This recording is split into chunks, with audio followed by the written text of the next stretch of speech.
त आजकल हाम्रो समाजमा यस्ता पाखण्डी अनि विधर्मीहरू छ्यापछ्याप्ती मौलाएका छन् जसले श्रीकृष्णको रासलीलामा चाहिँदा नचाहिँदा अनर्गल दुष्प्रचारहरू गर्ने गर्दछन्। श्रीकृष्णको रासलीला जस्तो परम पवित्र विषयमा उनीहरूले आफ्नै जीवनको जस्तो अश्लीलतासँग जोडेर वर्णन गर्ने गर्दछन्। म यिनीहरूलाई डाइरेक्ट भन्छु, यिनीहरू रास्कल हुन्, यिनीहरू बेकुफ हुन्।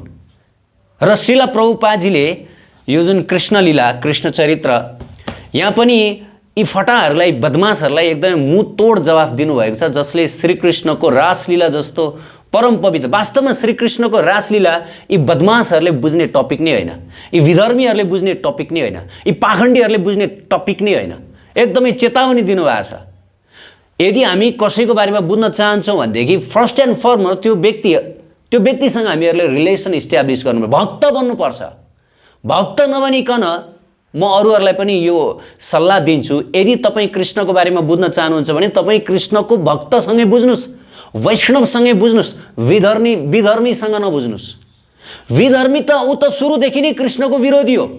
उसले त कहिले पनि कृष्णको राम्रो देख्दैन, उसले त कहिले पनि कृष्णको राम्रो देख्दैन। ऊ त सुरुदेखि नै उसले आफ्नो जुन चस्मा, कालो चस्मा लगाइसकेको हुन्छ। अब ऊबाट तपाईँले के बुझ्न सक्नुहुन्छ, के सुन्न सक्नुहुन्छ? Isn't it? त जसले सेतो चस्मा लगाएको छ, जसले भक्ति रूपी चस्मा लगाएको छ, ऊबाट बुझ्नु पर्दछ। त श्रील प्रभुपादजीबाट बुझ्नु पर्दछ, महान महान रसिक आचार्यहरूबाट बुझ्नु पर्दछ, हैन? पाखण्डी र विधर्मीहरूबाट कहिले पनि कृष्णको बारेमा नसुन्नु। किनकि यिनीहरूले त श्रीकृष्णलाई अनेक अनेक अनेक किसिमका अश्लील शब्दहरू प्रयोग गरेर गालीधरी गर्दछन्। हेर्नुहोस् है, धिक्कार छ यिनीहरूको मानवीय नि, धिक्कार छ यिनीहरूको मानवीय नि। ल अब सुनौ लीला पुरुषोत्तम श्रीकृष्ण ग्रन्थ 256 पेजबाट। यो चाहिँ रासलीलाको शुभारम्भ भन्ने शीर्षकमा श्रील प्रभुपादजीले यस विषयमा एउटा रोचक तात्पर्य दिनुभएको छ। विशेष गरी यस्ता पाखण्डी र यस्ता धर्मद्वेषीहरूलाई श्रील प्रभुपादजीले मुँहतोड जवाफ दिनुभएको छ, झापड हान्नुभएको छ। ध्यान दिएर सुनौ होला। भगवद् गीताको 18औं अध्यायमा भगवानले भन्नुभएको छ, जो कृष्ण भावनाको उपदेश गर्दछ त्यो मेरो परम प्रिय बन्दछ। उपदेशकलाई कृष्ण भावनाको उपदेश गर्न हिँड्दा अनेक कठिनाइहरूको सामना गर्नुपर्ने हुन्छ। कहिले उसले शारीरिक प्रहारले दुःख भोग्नु पर्दछ भने कहिले त मृत्युलाई पनि वरण गर्नुपर्ने हुनसक्छ। यसलाई भगवान श्रीकृष्णको तर्फबाट गरिएको परम तपस्या हो भनेर बुझ्नु। यसै कारण यस्तो उपदेशक उहाँलाई प्यारो लाग्दछ। भगवान कृष्णका शत्रुहरू त उहाँमाथि आफ्नो ध्यान केन्द्रित गर्दैमा मोक्ष प्राप्त गरे भने जो भगवान कृष्णका परम प्रिय छन् उनीहरूको के कुरा गर्नु। कृष्ण भगवानका शत्रुहरू त आजकल हाम्रो समाजमा कृष्णका शत्रुहरू धेरै छन् कृष्णका शत्रुहरू। कृष्णले आफ्ना शत्रुहरूलाई पनि आफ्नो कृपा प्रदान गरेर मोक्ष प्रदान गर्नुभएको छ। शिशुपालले कति शब्द बोल्यो त आजकल शिशुपालका चेलाहरू विधर्मीहरू हाम्रो समाजमा छन्। यी डाइरेक्ट शिशुपालका चेलाहरू। शिशुपालले कृष्णलाई 100 यस्ता अश्लील शब्दहरू, कति अश्लील शब्द प्रयोग गर्यो, कति होच्याएर बोल्यो, कस्तो घिनलाग्दो शब्दले कृष्णको आलोचना गर्यो, हैन? सभामा उपस्थितहरूले त्यसलाई तुरुन्त काट्दिन चाहन्थे। यसलाई त काटिहाल्न पाए पनि हुन्थ्यो। भगवान जो सर्वआराध्य हुनुहुन्छ, सबैका आराध्य हुनुहुन्छ, महान देवताहरूका आराध्य हुनुहुन्छ श्रीकृष्णलाई यसले यस्तो शब्दले गाली गर्दैछ। सबैले आफ्नो म्यानबाट तलवार झिकेर चाहिँ तिनीहरूको घाँटी काट्न तम्सिएका थिए। तर श्रीकृष्णले सबलाई वेट, यो शिशुपालले आफ्नो काल आफै निम्त्याइरहेको छ। हेर्नुहोस्, वास्तवमा श्रीकृष्णको निन्दा जसले गरिरहेको छ, श्रीकृष्णको निन्दा जसले सुनिरहेको छ, ती व्यक्ति छिटै मर्दछन्, छिटै तिनीहरूको काल आउँदछ। यस, छिटै तिनीहरूको काल आउँदछ। शिशुपालको इक्जाम्पलबाट हामीले बुझ्न सक्दछौँ। किनकि कृष्णको निन्दा जसले गरिरहेको छ त्यसलाई कुनै पनि देवी देवताले छोड्ने छैनन्। सारा देवी देवताहरू कृष्णकै सेवक त हो नि, होइन? कृष्णको सलाम हो सारा देवी देवताहरू। कृष्णको आदेशमा सारा ब्रह्माण्ड चलायमान छ। अनि त्यस्ता परम शक्तिशाली, सर्वशक्तिशाली भगवान परमेश्वर कृष्णको जसले चाहिँ निन्दा यी विधर्मीहरू, धर्मद्वेषीहरू, विधर्मी पाखण्डीहरू गर्दछन्, त के देवताहरूले छोड्छन्? हैन? कृष्णका सेवकहरूले छोड्न सक्छन्? ठिक छ, हामी त अब सामान्य साधु सन्त पनि, हामीले त केही गर्न नसकौँला, केही बोल्न पनि नसकौँला। तर जानी बाटो त त्यही हो नि। यमराजजीको यम सदन नभइकन कोही पनि जान सक्दैन। जाने ठाउँ त आखिर त्यही हो, बोर्डर, इजन्ट इट? सो कृष्णको निन्दक यहाँ त यो यतिसम्म बताइएको छ कि भगवान श्रीकृष्णले आफ्ना निन्दक तिनीहरूलाई पनि उद्धार गरिदिनु भयो, शिशुपाललाई उद्धार गरिदिनु भयो। हेर्नुहोस् है, अब यहाँ अगाडि बताउनुहुन्छ, निष्कर्ष के हो भने जो व्यक्ति संसारभरि कृष्ण भावना उपदेश गर्न अग्रसर भएका छन् तिनीहरूको मोक्ष जुनसुकै परिस्थितिमा पनि निश्चित छ। त्यही भएर प्रचार गर्न नछोड कृष्णको बारेमा, हैन। यदि बाँच्यो भने पनि कृष्णको चरण पाइयो, मरियो भने पनि कृष्णको चरण पाइयो। कृष्णको चरण प्राप्त गर्नु यो हाम्रो जीवनको एकमात्र लक्ष्य हो, कहिले पनि नडराउनु। तर यस्ता उपदेशकहरू मोक्षको वास्ता गर्दैनन् अरे, मोक्ष सोक्ष यस्ता उपदेश प्रचारकहरूलाई चाहिँदैन। किन भन्दा कृष्णको प्रेम प्राप्त गर्नु नै, कृष्णको भक्ति प्राप्त गर्नु नै यस्ता प्रचारकहरूको एकमात्र उद्देश्य हुन्छ। मोक्षसँग यी भक्तहरूलाई कुनै लेनदेन हुँदैन। यसकारण सुखदेव गोस्वामीले राजा परीक्षितलाई आश्वासन दिँदै भन्नुभयो, भगवान कृष्ण योगेश्वर हुनुहुन्छ, जो उहाँप्रति आकृष्ट छन् त्यसलाई भौतिक बन्धनबाट मुक्ति मिल्ने कुरा निश्चित छ। अब यो भवसागरबाट, यो भौतिक बन्धनबाटै मुक्ति मिल्ने निश्चित छ। हेर्नुहोस्, यहाँ सुखदेव गोस्वामी महाराज परीक्षितलाई आश्वासन दिनुहुन्छ, ग्यारेन्टी दिनुहुन्छ, जो कृष्णको चरणमा पूर्ण रूपले शरणागत छ उसले मुक्ति प्राप्त गर्यो। अब यो भौतिक संसार, यो भवसागरबाट उसको मुक्ति भयो। हेर्नुहोस् है, यसरी जब सारा गोपिनीहरू भगवान श्रीकृष्णका अगाडि जम्मा भए, भगवान कृष्णले पनि मिठा मिठा वचनले उनीहरूलाई स्वागत गर्नुभयो र साथै शब्द चातुर्यद्वारा उनीहरूलाई निरुत्साहित पनि पार्नुभयो। भगवान कृष्ण परम वक्ता हुनुहुन्छ, उहाँ भगवत भक्तिका वक्ता हुनुहुन्छ।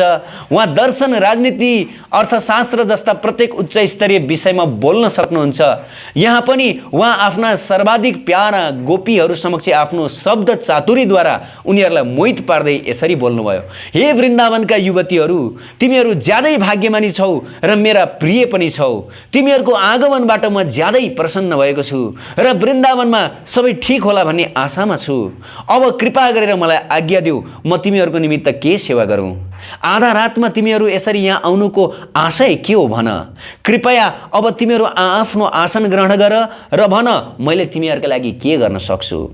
भगवान श्रीकृष्ण वृन्दावनमा जब बाँसुरी बजाइरहनु भएको थियो, मध्यरातको समय थियो, सारा गोपिनीहरू आफ्नो घर छोडेर श्रीकृष्णको बाँसुरीलाई पछ्याउँदै, धुनलाई पछ्याउँदै श्रीकृष्ण समक्ष उहाँहरू पुग्नुभयो। गोपिनीहरू हो, त्यही प्रसङ्गमा कृष्णले उहाँलाई सोध्नुभयो, आउनुहोस् बस्नुहोस् गोपिनीहरू, अब म हजुरहरूको कसरी सेवा गर्न सक्दछु। यस प्रकार श्रीकृष्णले गोपिनीहरूसँग निवेदन गर्नुभयो। गोपीहरू त भगवान श्रीकृष्णको सान्निध्यबाट लाभ उठाउन, उहाँसँग नाच्न र उहाँलाई अङ्कमाल गर्न आएका थिए। तर भगवान कृष्णले भने आफूहरूसँग केवल औपचारिकता एवं शिष्टाचार पालना गर्न लागेको देखेर उनीहरू आश्चर्यचकित भए। अब गोपिनीहरू दुखित भए। हेर्नुहोस् है, भगवान कृष्णले उनीहरूलाई समाजका सामान्य महिलाको व्यवहार गर्नुभयो। उनीहरू परस्पर हाँस्न थाले र भगवान कृष्णले त्यसरी उत्सुकतापूर्वक कुरा गरिरहेको सुनिरहे। भगवान कृष्णले निर्देश दिँदै भन्नुभयो, प्रिय सखीहरू, अहिले आधा रात भइसकेको छ, जङ्गल अत्यन्त डरलाग्दो छ। यति बेला जङ्गलका सारा पशु, बाघ, स्याल तथा बुवासाहरू शिकारको खोजीमा वरिपरि घुमिरहेका छन्। तिमीहरूका लागि खतरनाक छ। सुरक्षित ठाउँ पनि तिमीहरूले खोज्न सक्दैनौ। तिमीहरू जहाँ जान्छौ त्यही यी पशुहरू पनि शिकारको खोजीमा घुमिरहेका देखिनेछन्। मलाई त आधा रातमा यहाँ आएर तिमीहरूले खतरा मात्रै उठाएका छौ भन्ने लागिरहेको छ। बरु कृपा गरेर ढिलो नगरी तिमीहरू छिट्टै घर फर्किहाल। प्रभुपाजी अगाडि बताउनुहुन्छ, यति भन्दा पनि ती गोपिनीहरू हाँसिरहेका थिए। ल हेर्नुहोस् है, श्रीकृष्णले यस प्रकार भन्नुभयो, गोपिनीहरू हाँसिरहेका थिए। यो देखेर भगवान श्रीकृष्णले फेरि भन्नुभयो, म तिमीहरूको शारीरिक बनोटको प्रशंसा गर्दछु गोपिनीहरू। तिमीहरूको छिनेको कम्बर कति सुन्दर छ। हुन त गोपिनीहरू अत्यन्त सुन्दर नै थिए।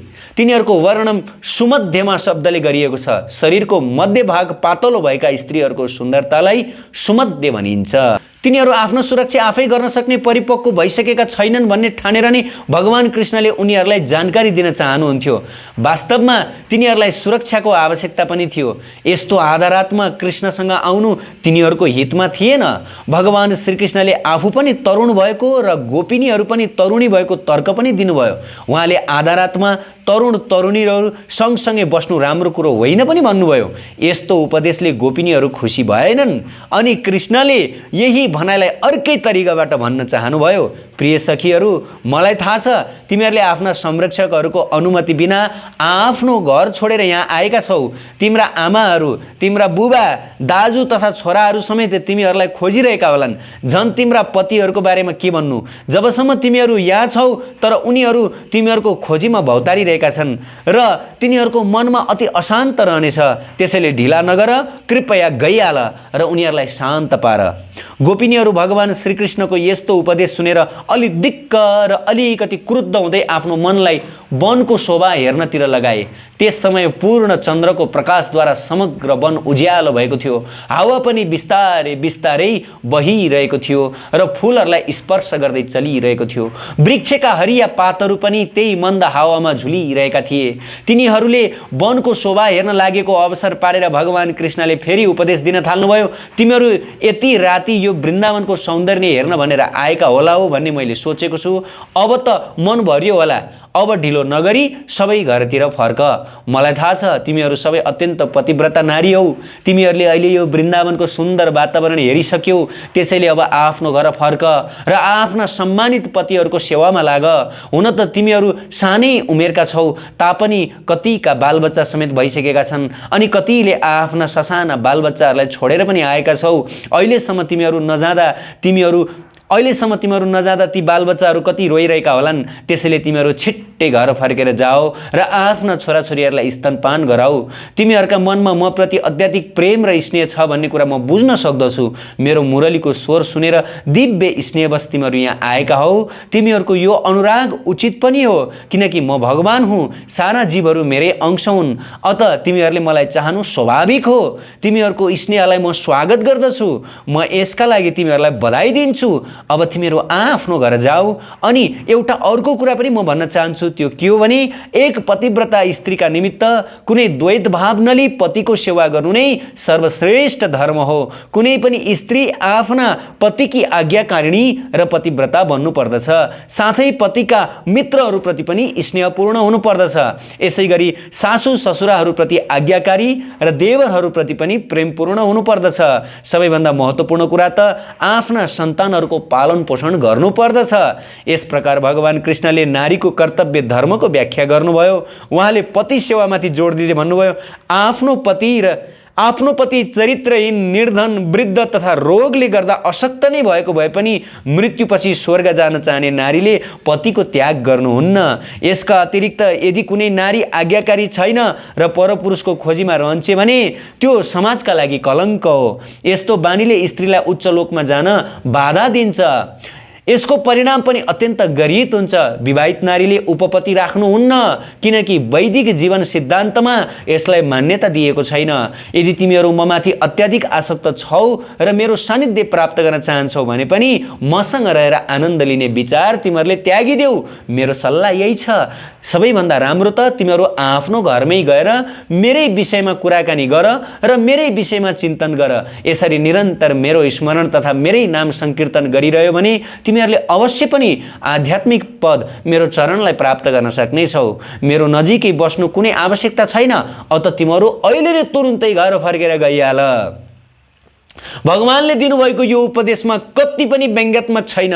सम्पूर्ण इमान्दार नारीहरूले यी उपदेशहरूलाई गम्भीरतापूर्वक ग्रहण गर्नुपर्दछ। प्रभुपादजीले अगाडि बताउनु भएको ल यहाँ भगवानले नारीहरूको पतिव्रतामाथि जोड दिनुभएको छ। अत जुन स्त्रीहरूले उच्च लोकमा जाने इच्छा राख्दछन् उनीहरूले यो सिद्धान्तलाई पालना गर्नुपर्दछ। कृष्ण समस्त जीवका समग्र स्नेहका केन्द्र हुनुहुन्छ। जब कसैले यो स्नेहलाई भगवान कृष्णप्रति समर्पित गर्दछ उसले सारा वैदिक आदेशहरूलाई पार गरिसकेको मानिन्छ। गोपीहरूका लागि त यो सम्भव भएको थियो किनकि गोपिनीहरूले आफ्नै अगाडि भगवान श्रीकृष्णको दर्शन गरिरहेका थिए। बद्ध अवस्थामा यस्तो गर्न सक्नु कुनै पनि नारीका लागि सम्भव छैन। दुर्भाग्यवश कहिलेकाहीँ गोपिनीहरूसँग भगवान कृष्णले गर्नुभएको व्यवहारको नक्कल गरेर केही धूर्तहरूले आफूलाई भगवान श्रीकृष्णको आसनमा राख्ने दुस्साहस गर्दछन् र अद्वैतवादी दर्शनका आडमा भगवान कृष्णले जस्तै रासलीला गर्दै सिधा साधा नारीहरूलाई फसाउँदछन्। यसरी आत्म साक्षात्कारको नाममा उनीहरूलाई पथभ्रष्ट तुल्याउँदछन्। त्यसैले भगवान कृष्णले चेतावनी दिँदै भन्नुभएको छ, जुन कुरा गोपिनीहरूका लागि सुलभ थियो त्यो अरू सामान्य आइमाईहरूका लागि सुलभ छैन, सम्भव पनि छैन। हुन त नारीहरू कृष्ण भावनाद्वारा माथि उठ्न सक्दछन्, तर उनीहरूले कहिले पनि त्यस्ता आफूहरूलाई कृष्ण भन्ने बेविचारीहरूको प्रलोभनमा पर्नुहुन्न। नारी जातिलाई भगवान कृष्ण उपदेश दिनुहुन्छ, जसले मै कृष्ण हुँ, म नै कृष्ण हुँ भन्दै आइरहेको छ, यस्ता धूर्त यस्ता बेविचारी व्यक्तिहरूबाट बच। हेर्नुहोस् है, कृष्णले उपदेश दिँदै हुनुहुन्छ। नारीहरूले भगवानले यहाँ भन्नुभए जस्तै गरेर कृष्णको मनन चिन्तन र कीर्तन जस्ता भक्ति कार्यमा आफूलाई एकाग्र पार्नु पर्दछ। उनीहरूले तथाकथित सजियाहरूको अनुकरण गर्नुहुन्न, जो कुनै पनि कुरालाई गम्भीरतापूर्वक लिँदैनन्। भगवान कृष्णले यसरी निरुत्साही ढङ्गले कुरा गरेको सुनेपछि गोपिनीहरू अत्यन्त खिन्न भए गोपिनीहरू। प्यारा भक्त सज्जन, भगवानसँगको रास नृत्य आफूहरूका लागि निराशाजनक हुने सोचे। उनीहरूले साह्रै चित्त दुखाए, चिन्तित भए। अत्यन्त खिन्नताका कारणले गर्दा उनीहरूले लामो सास फेर्न थाले। भगवान कृष्णको मुखमण्डल नहेरी भुइँमा हेरेर गोडाको नङले भुइँ कोपर्न थाले, आँखाबाट आँसु झार्न थाले। उनीहरूको अनुहारको श्रृङ्गार आँखाबाट जुन झरेको जुन अविरल आँसु छ त्यो आँसुले पखालिन थाल्यो।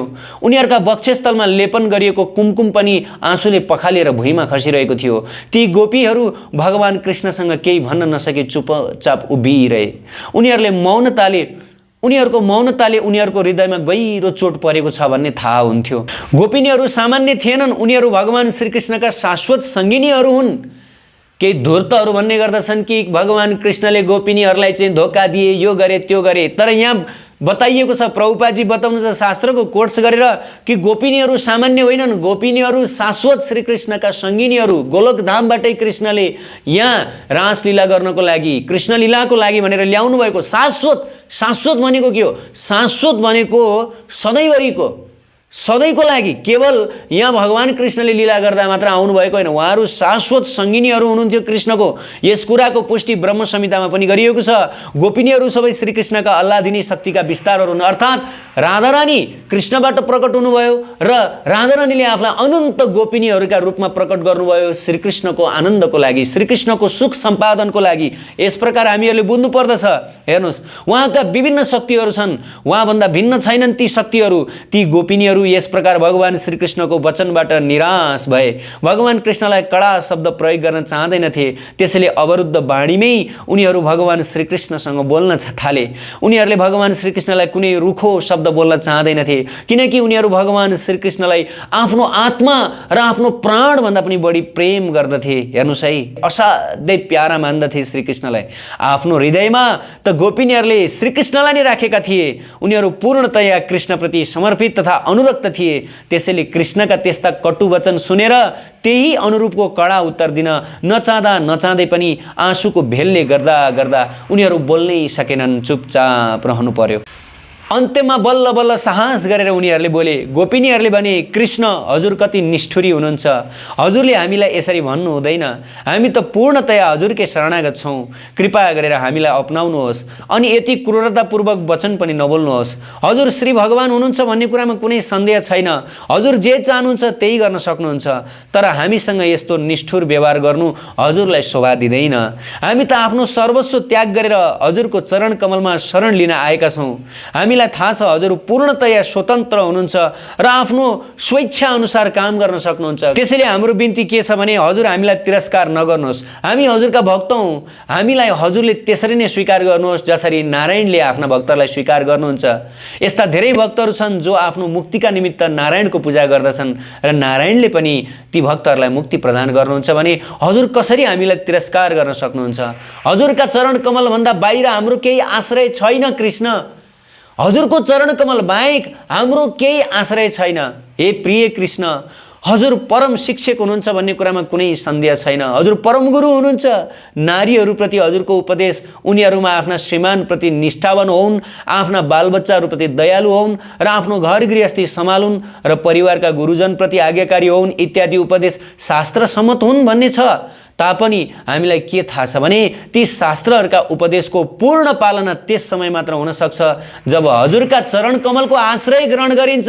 हजुरको उपस्थिति हुनाले नै हामीलाई पति, मित्र, परिजन तथा पुत्रहरू प्यारा र राम्रा लागेका हुन्।